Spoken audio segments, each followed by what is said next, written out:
Good morning. Calling to order the Rice Creek Watershed District Board of Managers regular meeting. We are seated at the Mounds View City Hall Council Chambers. It is April 8th, 2026. It's 9 a.m. Let the record reflect that all managers are present, along with supporting staff. With that, let me read that any Rice Creek Watershed District resident may address the board in his or her individual capacity for up to 3 minutes on any matter not on the agenda. Speakers are requested to come to the podium. You always forget that. Come to the podium, state their name and address for the record. Additional comments may be solicited and accepted in writing.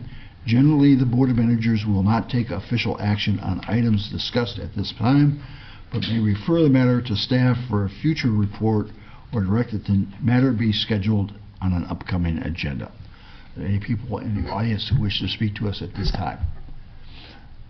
Hearing none, seeing none, we'll move on. Setting the agenda. Any changes to the agenda? Staff have no proposed adjustments. Any, can I have a motion to set the agenda? So move. Second. All in favor say aye. Aye. Any opposed? Passes. Approval of minutes. Madam Secretary. So I would move to approve the minutes as presented in our packet for the April 8th, 2026 regular meeting of the Board of Managers. No. Mark, You got a second one. Oh, did I? Sorry. Let me do that again. I was on the wrong page. I would move to approve the minutes as presented in our packet for the regular meeting of the Rice Creek Watershed Board of Managers March 25th meeting. And there's a special meeting. I know I'm going to do that as a separate. All right. Second. All in favor say aye. Aye. Any opposed? And then I would move to approve the minutes as presented in our packet for the special meeting of the Rice Creek Watershed Board of Managers on March 25th with 2 minor adjustments. On line 21, I think ditches should be possessive, so it should be ditch apostrophe S, not ES. And I also believe that on line 22, approved should be improved. So with those changes, I would move to approve these minutes. Is there a second? I'll second. We'll give that to Manager Robertson. Ooh, she's on the board. All in favor say aye. Aye. Any opposed? None. Consent agenda. Patrick. Yes, President Bradley, Board of Managers. Staff have 1 application for your consideration today. I do have 1 quick change I'd like to make. So on page 14 of the packet, give everyone a moment to get there. It's just the cover of our engineer's report. Since the time that the packet was put together, the property has been sold to who was intended to be the developer. So if you see under permit contact, there is Urban Companies with Greg Urban as the listed party. That is now the applicant / landowner. So I would cross out the escape properties. We'll make that change when we send out the conditional approval pending vote. Any questions to Patrick? If not, can I have a motion? So I would, this is Jan, I would move to approve the consent agenda as I outlined in the above table of contents in accordance with Rice Creek Watershed District's engineer's finding and recommendation dated March 31st, 2026. And if friendly amendment in reflecting to permit location or permit 26-011. Thank you. I'll second that. Any discussion? All in favor say aye. Aye. Opposed? None. Thank you. Thank you for that. That brings us then to Molly. You're already in. Good morning, Mr. President, Board of Managers. For your consideration today, we have 3 water quality grant applications up for proposal. Grant application A26-01, Green Shoreline Stabilization and Restoration. R26-04, it'll be a Ramsey County project. It's a shoreline stabilization and restoration on Island Lake. And then R26-05, the Anderson Slope Stabilization and Restoration. All 3 applications were reviewed and recommended by the CAC with an 8-0 motion. Any questions? You can direct them. Any questions of Molly? I have a motion. Mr. Chair, I move approval of this consent agenda as outlined at the table of contents in accordance with RCWD outreach and grants technicians recommendations dated April 1st, 2026. And they are A26-01, R26-04, and R26-05. Second. Any discussion? All in favor say aye. Aye. Aye. Opposed? Passes 5-0. Thank you, Molly. Manager Wyant. Yeah, thank you. I have been working with the auditor as well as with staff over the last year as we continue to engage Redpath and Associates in the audit as well as our monthly billing cycles. I thought it would be a good idea to have Rebecca join us so that we can put a face to the name.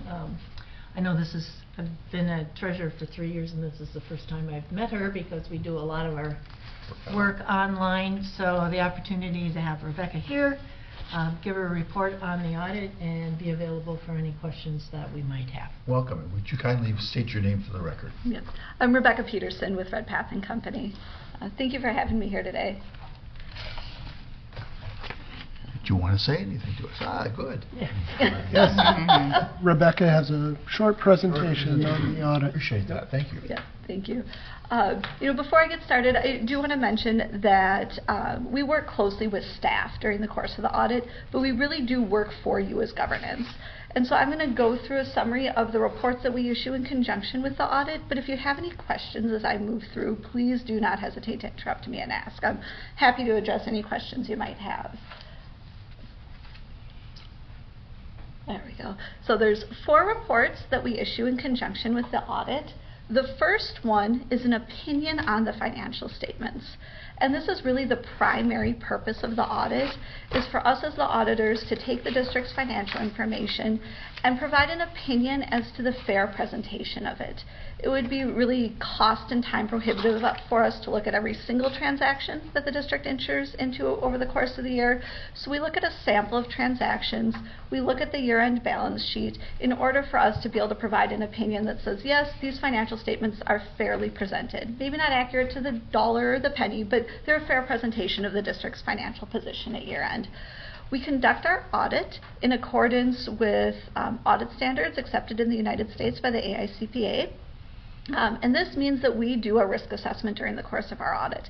So we spend more time looking at the areas that we consider risky or more likely for misstatement, and less time focused on the less risky areas. The results this year are a clean, unmodified opinion on the financial statements, which is the highest level of assurance we're able to provide, and really, in summary, it's the result you want. If you were to read our opinion, you'll see a paragraph in there that says that the district has not presented an MD&A, and which is a management discussion and analysis. And I know that's a question that comes up to us sometimes, is why not? That's a choice that the district has made from a cost-benefit perspective. It takes staff a significant amount of time to prepare the MD&A, which would be a really written conversation about what happened during the year from a financial perspective. So the district's chosen, just because of the time and cost to do that they will not present one. It does not change our opinion on the financial statements. It's just noted in there that it's not present. President Bradley? Yes. Rebecca, is that common? Do most local government units not have that in-depth Yes. review? For smaller governments, it's quite common for that to be excluded. I think with the watershed districts that I work with, there's maybe one that chooses to present it, but the vast majority do not. I even have one city that chooses not to present it. So it is not uncommon to exclude it for smaller units of local government. Thank you. Yep. The next report that we issue in conjunction with the audit is a report on internal controls.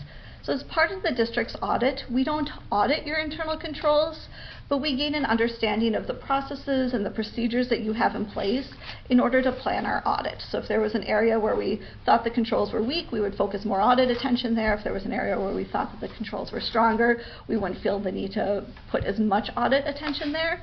And this is really an opportunity for us to identify for you as governance any areas where we think that there are weaknesses. When we look at internal controls, we're looking at preventative and detective controls.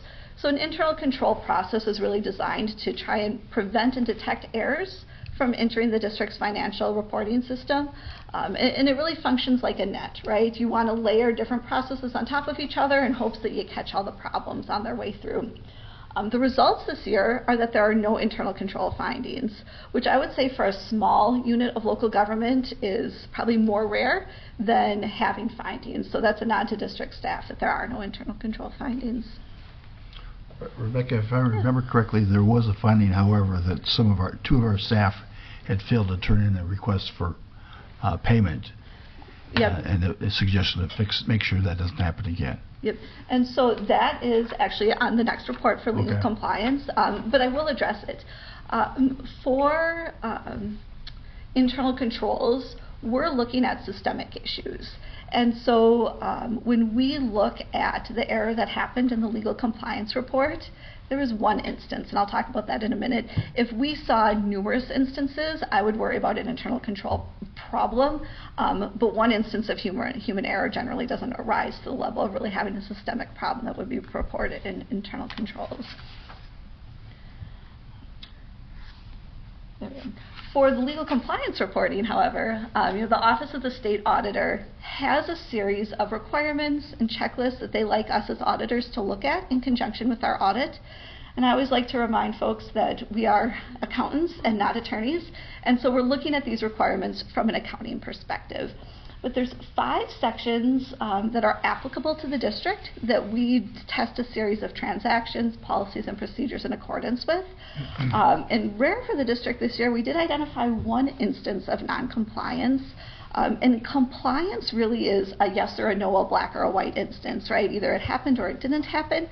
And so the bar is pretty low for what we have to report. During our testing this year, we identified one payment that was not made in what the Office of the State Auditor considers a timely fashion.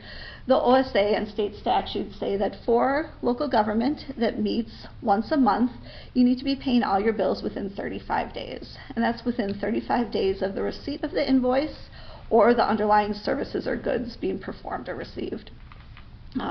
There are exceptions for when you don't have to pay in that time frame, such as if you have a dispute with the vendor, there's a problem with the goods that were received or the services that were performed. But in those instances, you really need to document that this was the problem, so you can defend yourself against the auditors when we come in and look at this. And so during our testing, we identified one payment that wasn't made within that time frame. And as you alluded to, we didn't consider it an internal control issue because it truly was just one instance. If during the course of our testing, let's say we identified 20 late payments, then we would be having a different conversation. Then that would be something that we would consider concerning and we'd be bringing to your attention. But in this instance, it's just one item that we're obligated to report. As an auditor, I don't find it overly concerning. It's very common for small governments to get this finding. I would actually say it's probably surprising that it hasn't happened before this. So it's something we're required to report, but I would not be concerned about it. Any questions on that one? Okay. The final report that we issue in conjunction with the audit is a communication letter from us as the auditors to you as governance, and it is full of templated standard language of things that we're required to tell you. And so I've called out maybe the main headings here and bulleted the pieces of information that you should know. The first bullet is accounting policies used or changed.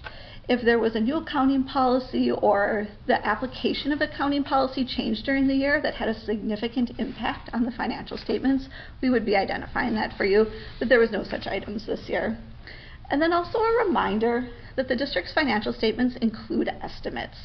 Not everything in there is a precise dollar amount. There are some estimates, and we've identified the 2 estimates that we would consider the most sensitive. The first one is the net pension liability. District staff participate in the state pension plan, which is PARA. PARA on an annual basis has an actuary study that calculates what the plan's net pension liability is, and then they divvy that up to all participating employers and tell you this is your share of that liability that you have to present in your financial statements. So it's an actuarially determined number, which is why it's an estimate. It's also a number that the district has absolutely no control over. It is what it is, and it can be a large number depending on how the actuarial calculation swings, but you really don't need to come to the table with that money. It's something that you pay on with your biweekly payroll contributions. The second estimate that we have identified here is wetland credits. The district has developed wetland credits through various projects over the years, and those really are an asset to the district, and they're reported at the cost it took to develop those credits, but what they're actually worth in the future, it depends on what they're used for, right? And so they're considered an estimate because of the value in the future, I guess, realizable amount of that. Other items that we're required to communicate to you were if there were any significant corrected or uncorrected misstatements, and this would be if there was a large dollar amount that we knew was wrong in the financial statements where we still felt like we could say it's a fair representation, but you should know that there's something wrong in here. Nothing rose to that level that I feel like I need to call out here. Difficulties encountered in performing the audit. Unfortunately, there are times when during the course of our audits we run into trouble conducting the audit. Maybe we aren't getting answers to questions, or we feel like we aren't getting a full information. Thankfully, we have never run into that with the district. The staff are really great to work with, very responsive. But if that did ever come up, it would be reported in this letter and quite honestly probably communicated to Manager Wynett or our other contact before this point. But nothing we need to worry about here. Then similarly, any disagreements with management. You know, if we reached a conclusion during the course of the audit that management disagreed with, we would identify that in here just so you were aware that there was a disagreement. And then anything else, if there was anything else that came to our attention that we thought you should know that didn't fall in any of our other reporting buckets, we would include it in this letter as well. Nothing to report this year, but this is where it would be communicated. So in summary, it's a clean letter, nothing in there that if I was on governance, would be worried or concerned about. And so those are the 4 reports that we issue in conjunction with the audit, but happy to answer any questions you might have or touch on anything that you're curious about that I haven't touched on. Are there any questions for Ms. Peterson? I have a question that might be more for Nick. So at our last meeting, we had an applicant, and I'm sorry, I can't remember, it was the city, and there was a question, I think you raised it, Manager Bradley, about the stormwater credits that, and so I know that's different than wetland credits. How does that, I mean, I'm assuming because it's a reduction of fees that might get paid, is that correct? Explain how that fits into the audit, I guess is what I'm asking. He's referring to the situation we had with White Bear Town. Thank you, that's, yeah. That last meeting. But I think there's other cities that you have an accounting of these pluses and minuses. Relying on credits to fund a project. Yes, Manager Bradley, Manager Hagelin, Board of Managers. Correct. The district's previous rules included a opportunity to run a deficit and also create credits for stormwater management. Typically, municipalities, their right-of-ways can be challenging, so not all locations are ideal for a BMP, for a stormwater management tool, and hence the reason that was implemented. The district has moved away from that. Some people have debits, some have credits, and we allow those to play out as situations would bear. I wouldn't see that as there is no adjustment. Public entities do not pay fees for applications to the district, and there is no, I'll say, associated cost with that on the district side, although certainly it has financial implications for the construction project itself. And then I don't know if Patrick, you have anything to add? Well said. Yep. Okay. It would seem to me that would be something to be carried on in municipalities' books, their credits and liabilities. Yes, we the district maintains a ledger. Yeah. Okay, thank you for that clarification. Any other questions? Go ahead. Well, Mr. Chair, Rebecca, since we do have you as a contractor for both the audits as well as our financial management, can you explain a little bit more about your company, location, how you separate the audits from the actual monthly work that you do with Teresa and all? Because we hear your name once a month. Yeah, As absolutely. reviewed by Red Path and Company. I'm happy to. So, as I indicated, I'm managing director of the district's audit, and so we do our audit work out of our St. Paul office. The monthly accounting work is conducted out of our White Bear office. And we take really great care to maintain our independence. There are auditing standards that really specify this is what you can do and this is what you can't do, and we are extremely intentional to make sure we don't cross that line.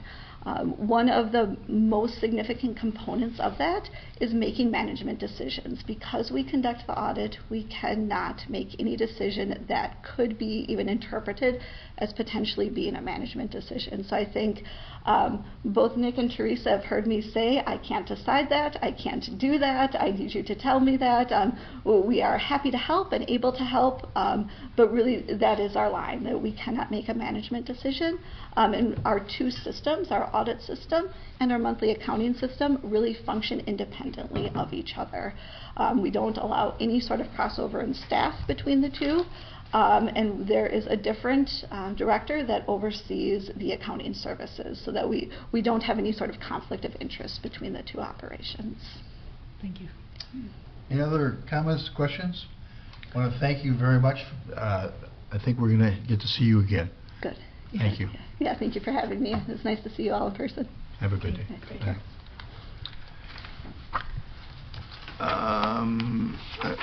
So we accept Ramsey County. Yeah, we actually need to receive a motion to approve the audit report. Thank you. Yeah, Page 7. Minor point.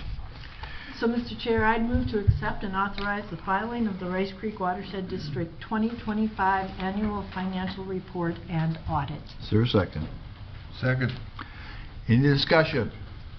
All in favor say aye. Aye. Any opposed? Passes 5-0. Okay, thank Thanks you so again. much. Thank you. I'm sorry for that.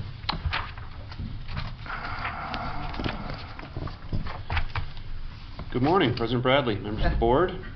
Here to review and seeking approval for a contract with Ramsey County for water quality monitoring services on Ramsey County lakes. This has become a tradition. I think this is the 10th year that we're doing this contract, so it's a little bit routine at this point, but I'll go through the finer points of the agreement and happy to answer any questions. So Ramsey County is one of several groups doing water quality monitoring on lakes within the Rice Creek Watershed District. Oh, and I should note that these materials, just if you want to follow along with some of this, starts on, was it page 153? 153, thank you, sir. So Ramsey County is one of several entities doing lake water quality monitoring in the Rice Creek watershed. We kind of have a patchwork of lake water quality monitoring that we put together every year to ensure good coverage. We have about 30 lakes in total that are monitored across the watershed. Roughly an even split between Rice Creek Watershed District staff. We have volunteers from the Community Assisted Monitoring Program, so some really good and dedicated volunteers. And then we have Ramsey County. Ramsey County has been conducting lake monitoring on many of their lakes since the early 1980s, before Rice Creek had a monitoring program. So they have a very long and valuable data record, which we utilize very frequently. We've been reimbursing Ramsey County for these services since about 2016. So we reimburse them for equipment and staff time. The contract amount this year for that equipment and staff time is $26,559.55.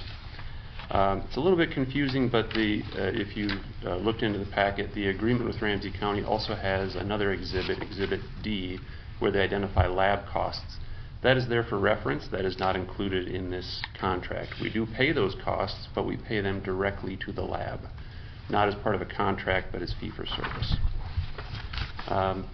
That's really all I have on this. The motion is on page 154 of the packet. I'm happy to answer any questions you might have.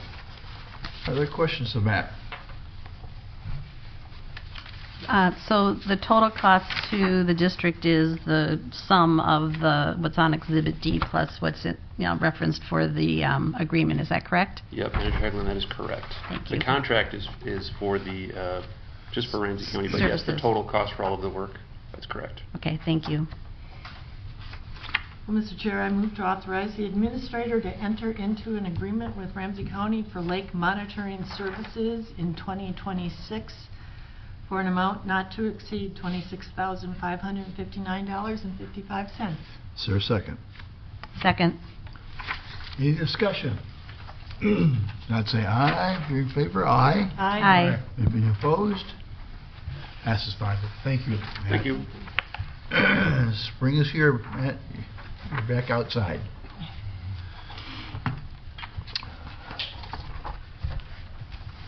Kendra, I think you're up next.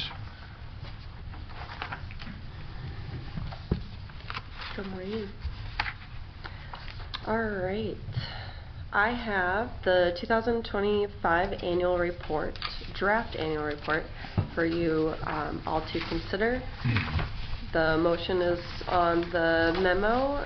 If you have any changes or edits, I am happy to take them now or after the meeting, but yeah. So I have a few, I'll just give you my copy after the meeting. Okay, perfect. None of them are substantive, they're just typos. Any questions about this? I would just like to say that this is Janet. It was very well done. I learned a lot by looking at it. I like the way that you formatted it and the way it flowed. So thank you very much. That was nice report. It was much better to read this year. Yeah.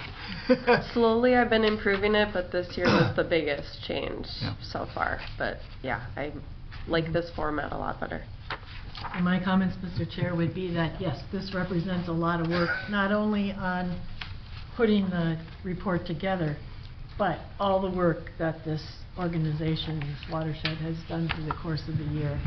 And for those that would wonder what we do, this is a great answer. Yeah.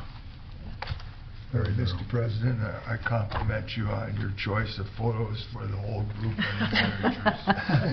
managers. It's just a moment in time. I think a little AI could be used, huh? All right, well, kudos. Thank you. I think this takes us to the check register. Do we need to We need a approve motion on that? that. Do we have to approve it? Yep. Page 164. Okay. So, this is Janet. I would move to approve the 2025 annual report with any changes as noted by President Bradley from the board and authorize submission to the Board of Water and Soil Resources and other required recipients by the deadline. Is there a second? Second. Any discussion? All in favor say aye. Aye. Any opposed? That's 5-0. That's 2 times. Okay. Yes. We're up to you. Mr. Chair, I move approval of the check register dated April 8th, 2026 in the amount of $91,878.40 prepared by Red Path and Company. Any questions of our treasurer? If not, can we have a motion? Second. Second. All in favor say aye. Aye. Any opposed? That's 5-0. I think you're back up. Yes, President Bradley, Board of Managers, next on the agenda is our ArcGIS dashboard tool with both Ally and Kendra presenting that good work. This is an informational item for you.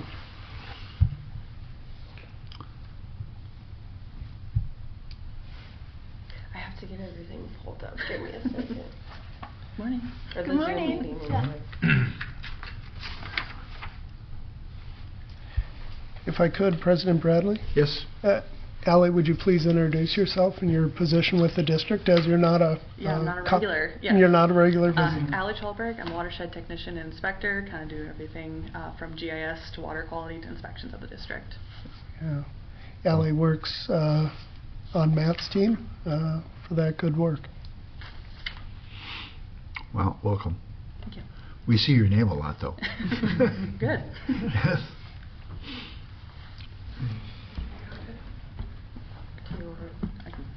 Up to you. I got it. All right, do you want to introduce? Sure. All right, so we are here to present on the ArcGIS dashboard. I mentioned it a couple of times in my presentation at the workshop, but we're just here to show you it and give a little brief introduction of what it is and why we did it. Sweet.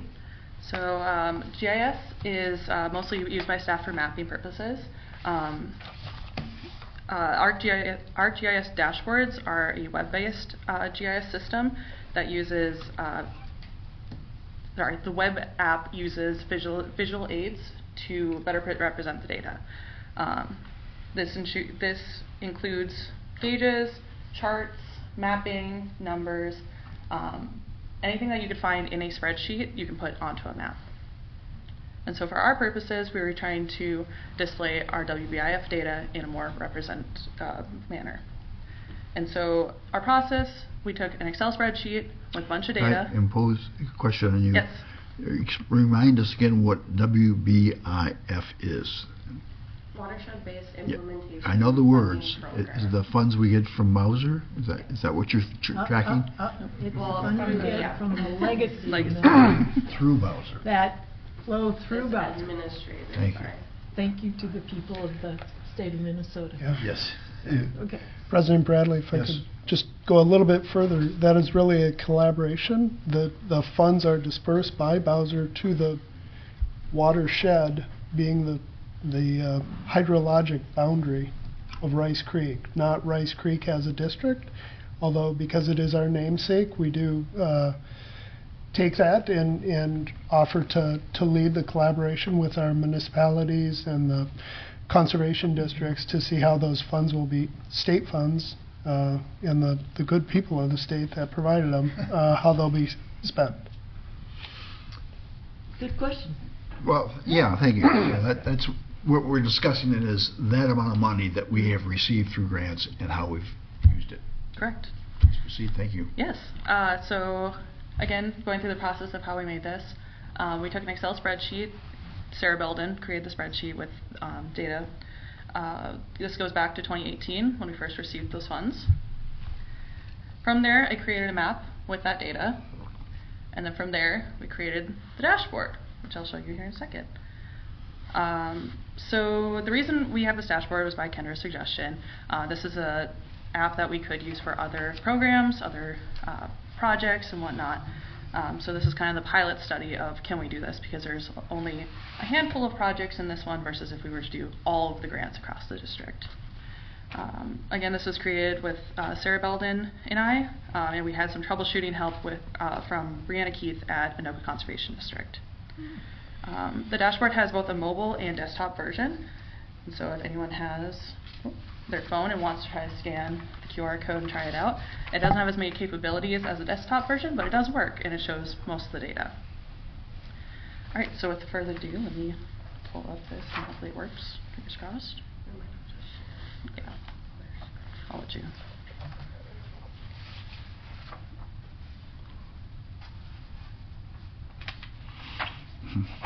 Nice. Right.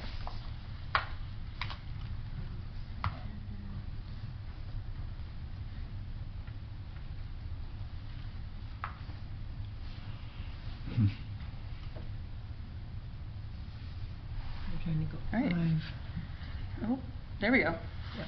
This is our dashboard. Mhm. The way that this works is there are filters.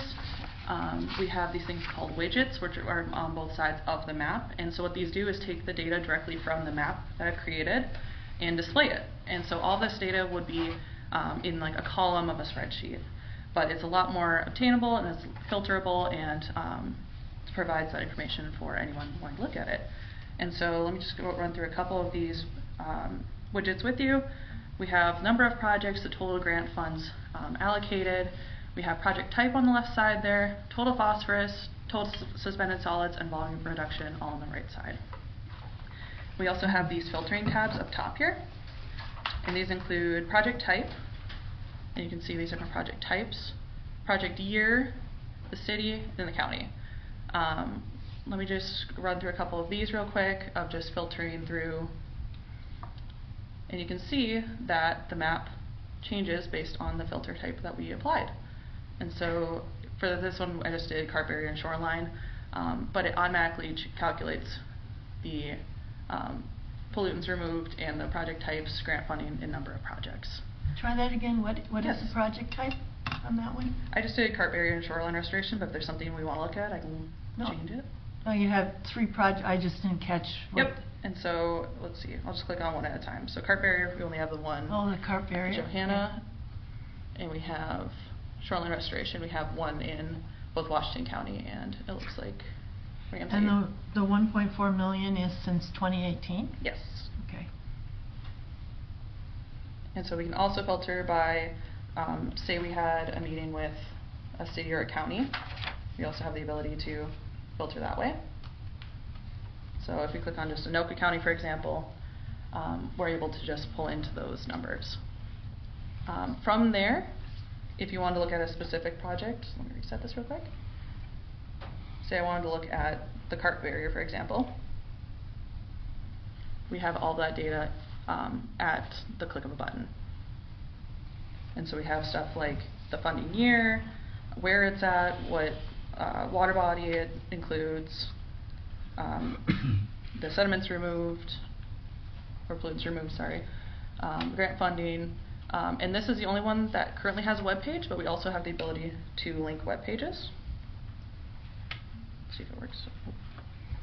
So, Mr. Chair, Ally, are these just projects that Rice Creek is doing, or are these projects These that are our partners are doing also?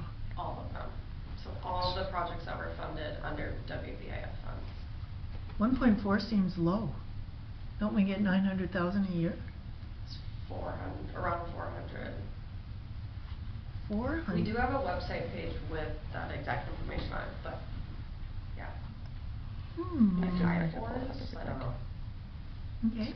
I don't have the exact number. 400,000? Roughly each year. Okay. Yep. And that here, since I have that pulled up.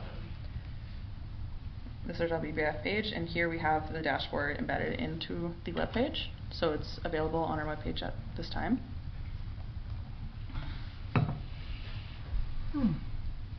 President Bradley? Yes. If I could, and Yeah, so it may be redundant, but I heard sometimes that's important. So what I was observing is you can zoom into the map based on whatever, I want this city, or I want to look at a county, or the type of project, and then you see the adjustment in the actual cost of dollars applied at the grant. The 1.4 million is changing, and the number of projects.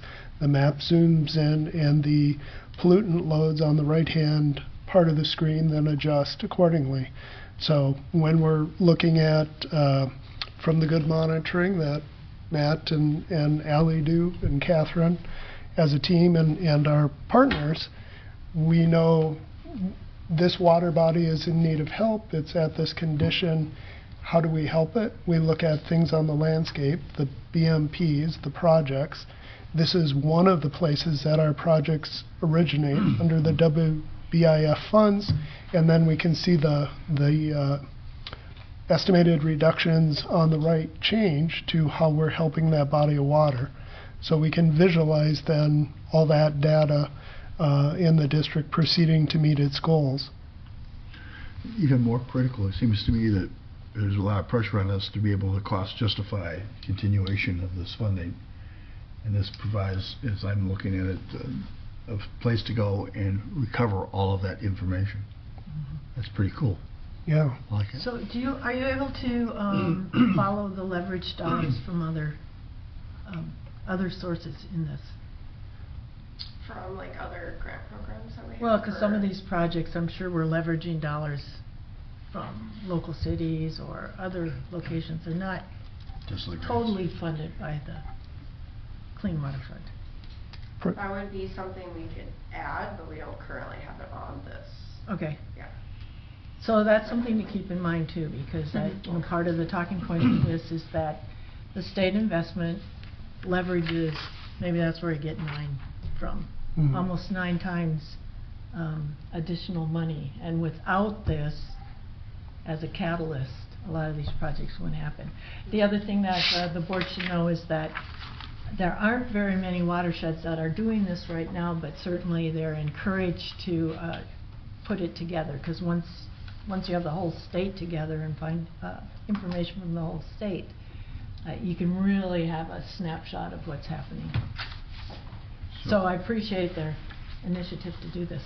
So one other interpretation of what Marcy just asked on, though, is if we've taken all of the benefits of the project and allocated all of those benefits to the grant money, in which case we've already captured the additional benefit of having other money coming into the project. Do you follow my question? So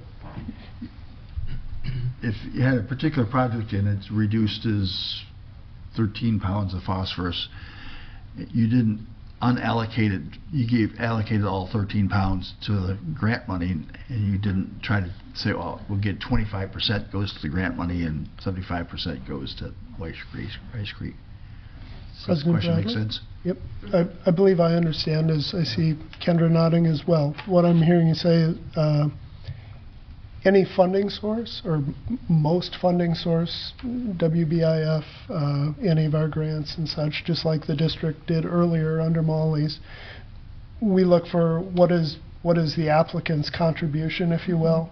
That can include staff time, engagement with your own engineer, legal team, staff, and so for Jones Lake and our work there on that grant, we have to demonstrate and document our contribution as well. And I'm hearing you say that's important and should be reflected as well. Well, what I'm saying is I wouldn't discount the benefit of the project because of the fact that we provided 75% of the funding.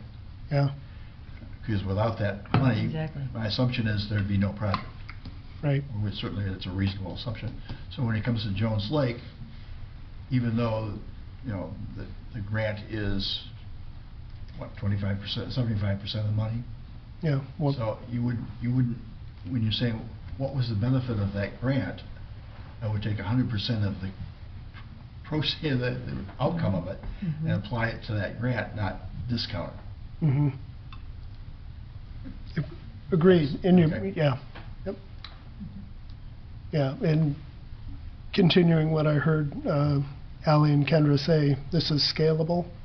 So this is WBIF. We could look at the district's mini grant, it's stormwater grant, other funding that the district receives, but really in alignment with our mission, what projects, what efforts are taking place within this geographic hydrologic area to support the resources, the water resources. So the Jones Lake grant that we received, is that WBIF money, or is that? It is not. So we could add those types of grants as well. Well, I think anything that comes out of the state in particular, we're going to want to know how much we got, what good it did. Yes. So I think you've started the project. Congratulations. Well, Hanson Park is on this one, right? Hanson Park is not on this one. It was not That was WBIF. Oh, it was clean water money, but not water. So my point is we want to have one of these for clean water money. But I think that's exactly why they're here, demonstrating that you can input any data you want. You make a request, it goes in a spreadsheet, and it shows up magically here. You are just seeing a snippet of the capabilities of the dashboard. So I think everything you're asking for is absolutely possible. That is not included currently in the demo that they're showing you now. So it has the ability to break down any funding, any results of said investment in a project, and you can whittle it down to whatever you want. This is where technology is super freaky.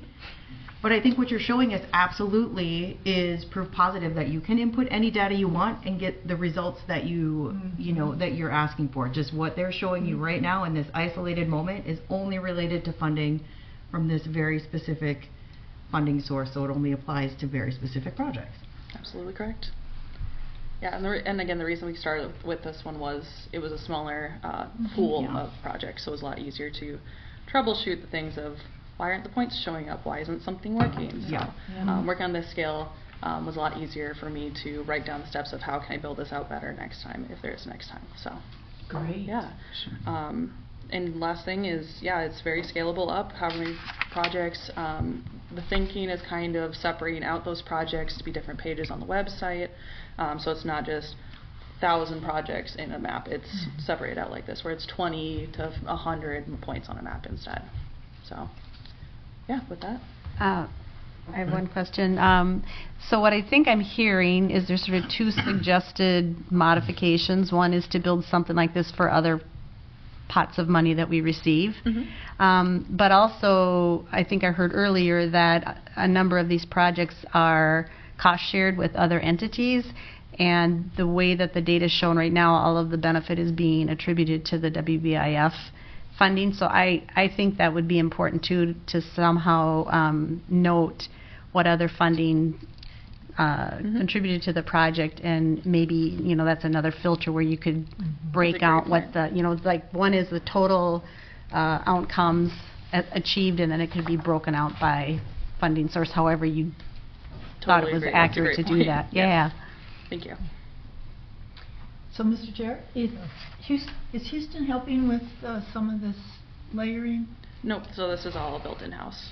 This is all built in-house? Yep. Using 4 something? Nope. With This is GIS, Geographic Information Systems, and that software allows for the representation of the data. You're referring to MS Forefront, yes, which the district also uses extensively. Provides different base layers, wetland areas, permits, LIDAR, ground elevations, and all those sorts of things. Okay, great. Well, congratulations. That's a lot Thank you. Pretty proud of it. A lot of stuff. Yeah. We got some outreach for.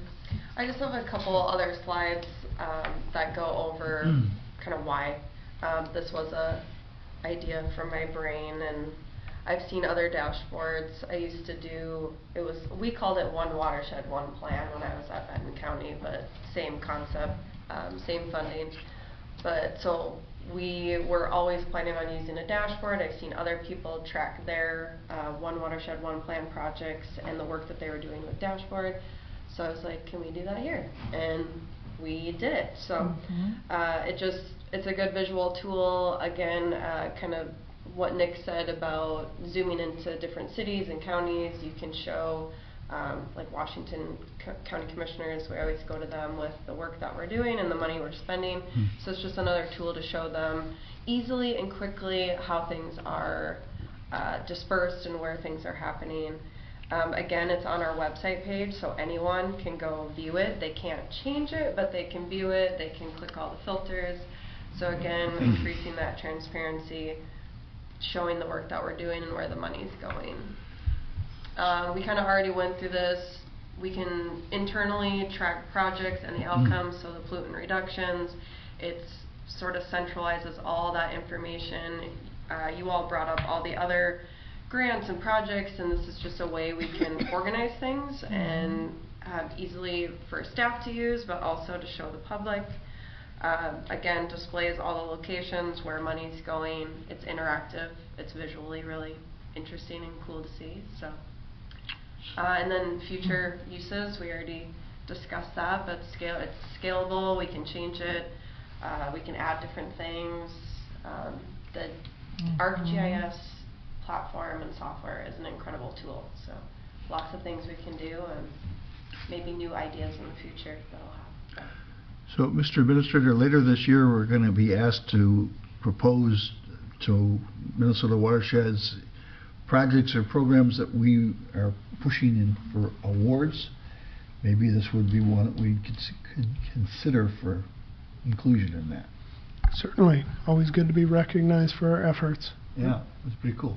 Yeah, President Bradley, excellent point that, 20 minutes or whatever to review what was done, but these good folks have been working on this a long time, so I thank them for their hard work to get here, just aligning all the information in the spreadsheets and unearthing it out of the district's files and combining it is no small task, so.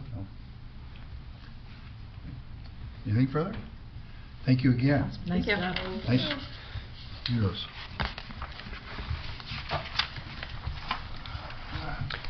District engineer update and timeline, if there's questions about that.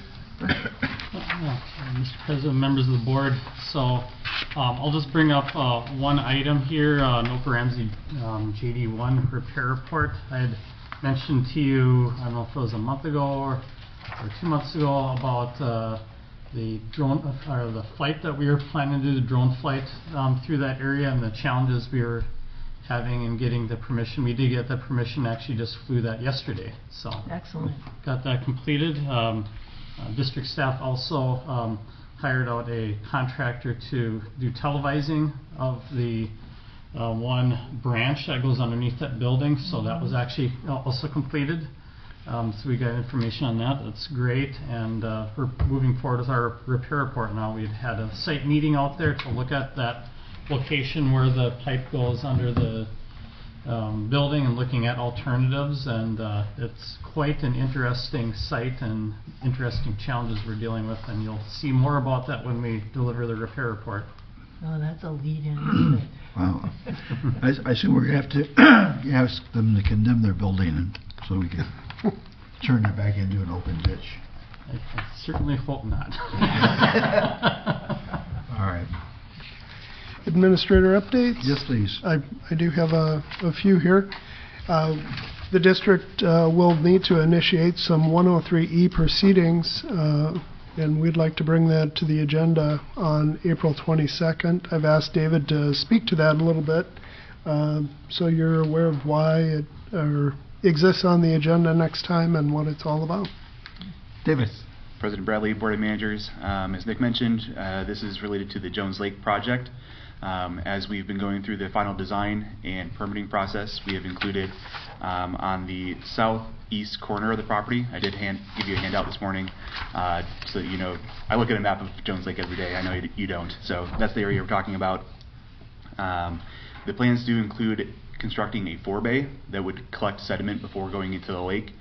And in order to construct that, as well as an access road to get in and out of the property for hauling material off, as well as a long-term access point, the ditch kind of runs right through the middle of the trees, and so we want to shift that over a little bit so that we have a corridor to build a road on. And so that's been part of the plan. This is the next step in that, is that the district will need to petition itself, essentially, for a ditch realignment through the 103E process.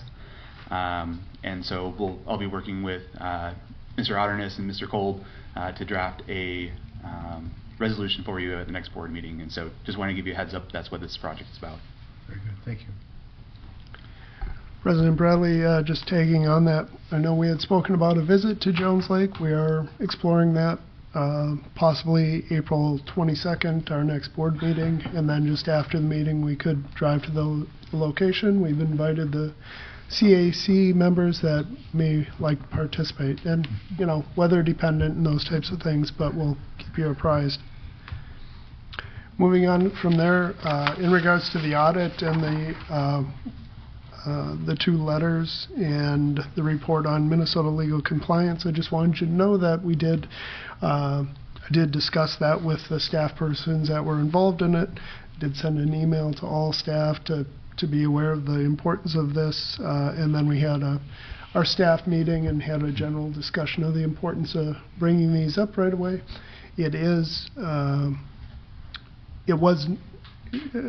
Rebecca made a comment about documentation and stuff. We received the invoice, the site was inspected. It's like, well, you're not even half done. How could we possibly pay this? And our staff person communicated that, it wasn't ready for payment, but it was verbal, it was phone call, it was in person, and now we know best. Let's send an email, follow up on those types of things so we have the documentation for the auditor. Moving on from that, I mentioned at the workshop Minnesota Watershed's request for resolutions, so keep that in mind. Had some communication with Birchwood Village on the sediment report that you received at your workshop, and their work at Teague Schmidt Park and how that may interplay. They're reviewing their plan set and such and determining if they want to continue the outlet into the plot if it's necessary, or maybe they might remove it. So more to be heard there.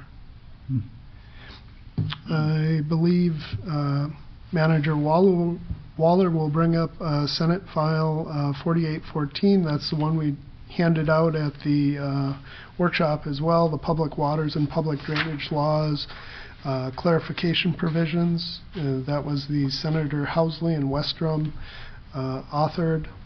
And the Representative Hill, Manager Waller's nodding, House File 4863 was introduced as a companion to it, and staff have moved forward to communicate that point with Minnesota Watershed districts.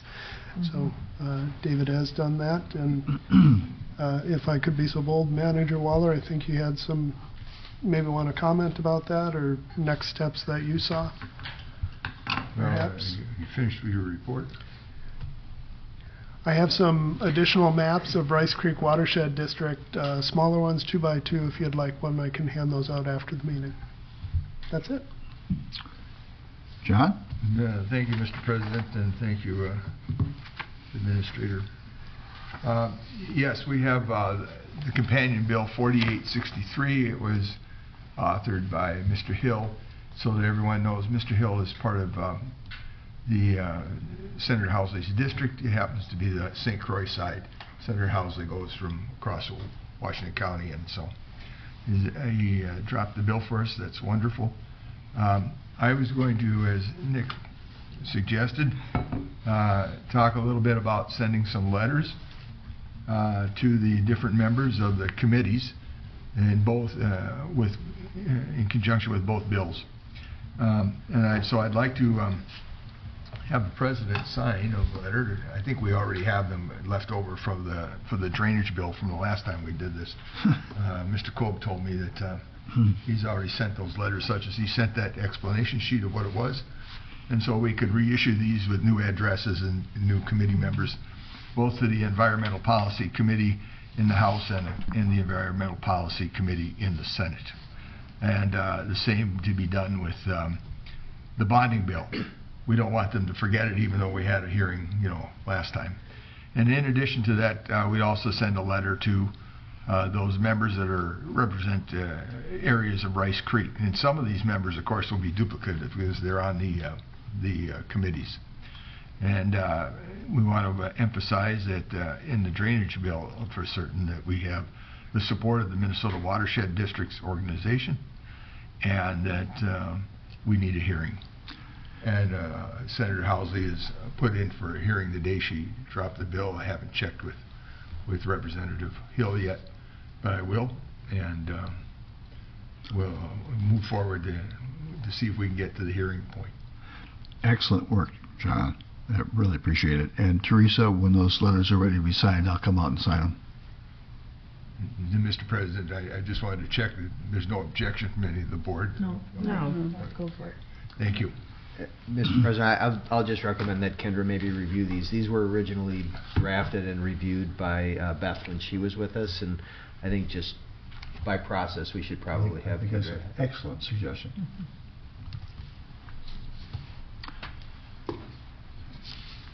Well, the other thing I was going to mention in my report, Mr. President, is the White Bear Lake meeting I attended last Thursday. It seems that the White Bear Lake and the Metropolitan Council issue are starting to have some gelled points of view.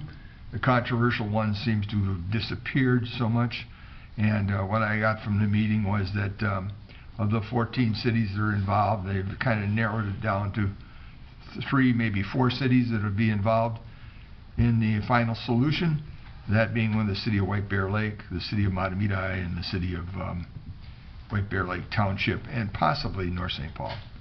And there's a study that isn't quite finished yet, but it seems to be the one they're interested in, is having a connection between Vadnais Lake and the St. Paul Water Authority and with these cities' individual water systems. That'll take some time. There'll be a transition time, and there'll be some cost issues. The cost issues, apparently, as I understand it, at the last meeting they had several months ago, were quite controversial. And so financing this is going to be, they had 14 different suggested routes, of which the first 2 were the federal government picked up the tab, and the second one the state government picked up the tab. And then they got down to the last 5 of the 14 where local communities would pick up the tab. And it seems to be that the 10 of the 14 communities thought that the responsibility lay with the communities who were receiving the benefit of it. And there'll also be a transition period, as I understand it, because of water differences as they turn the wells off in White Bear Township, White Bear, City of White Bear, and Matamidi, and go to this water that comes from Vadnais Lake.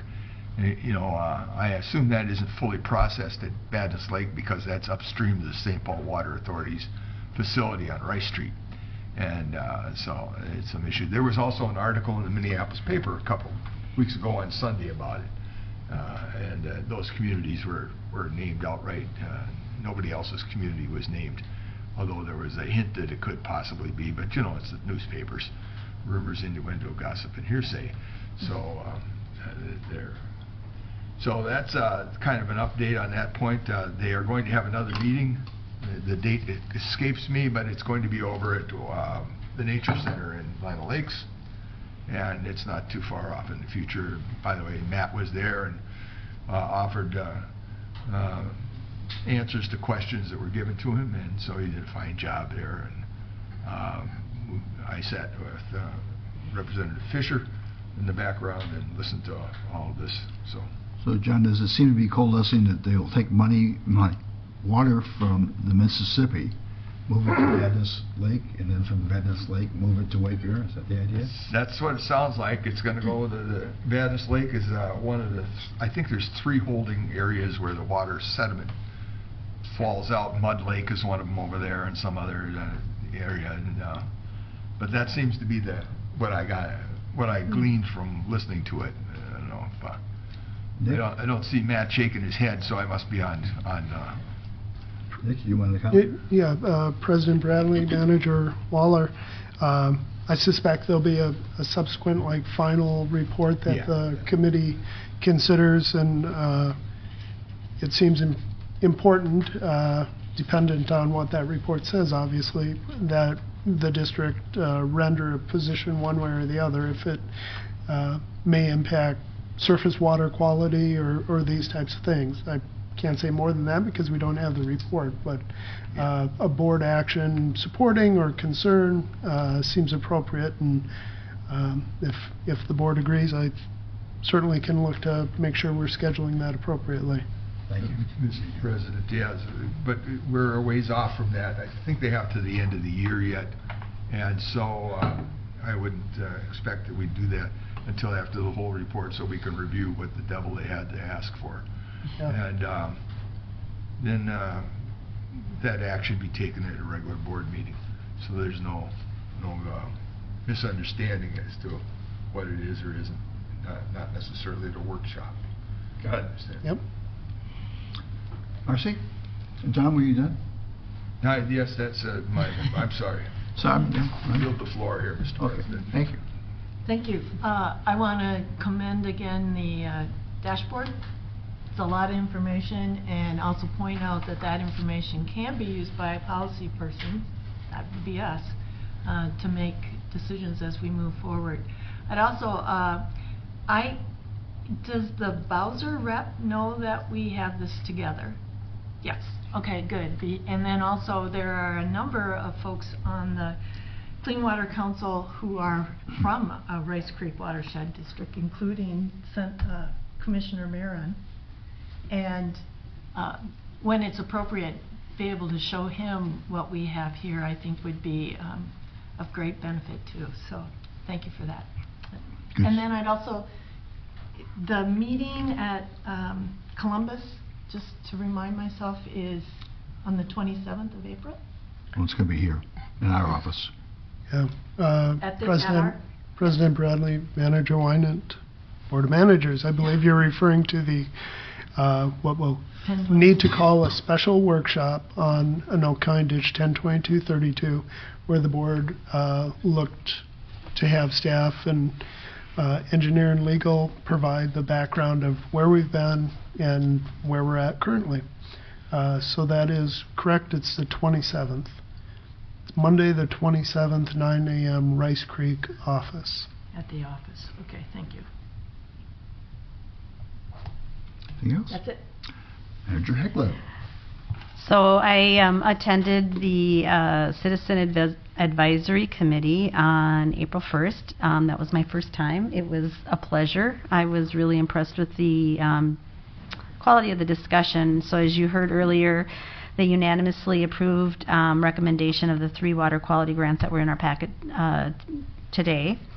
Saw a presentation by Matt on his water quality program, and then there was a fair amount of discussion on the enhanced sweep. This is a tongue twister, isn't it? Enhanced street sweeping program and the stormwater pond maintenance, and they were in favor of both and moved to bring these to the attention of the board that they would recommend this, and they are also interested in helping to refine the framework and the parameters of those programs. So those are the things I'm bringing forward. If I have missed anything, you were there, let me know. Okay. Yep. Thank you. Manager Robertson. Nothing at this time, Mr. Chair. And I have nothing to add either. Thank you all for your participation. President Bradley, if I could, just Yes. is there a concern with the date of that special meeting on ACD 102232? Yes. Yes? Okay. Yeah, I literally just texted Teresa while we were up here because I was looking at my calendar as you were talking. I actually will be out of town. Okay.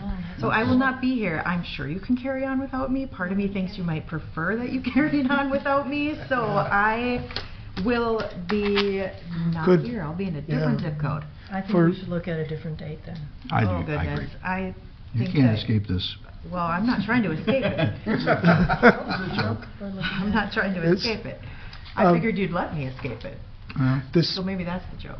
President Bradley, Yep. given the importance of it to everyone, quite frankly, we're certainly happy to look at other dates and see what might work.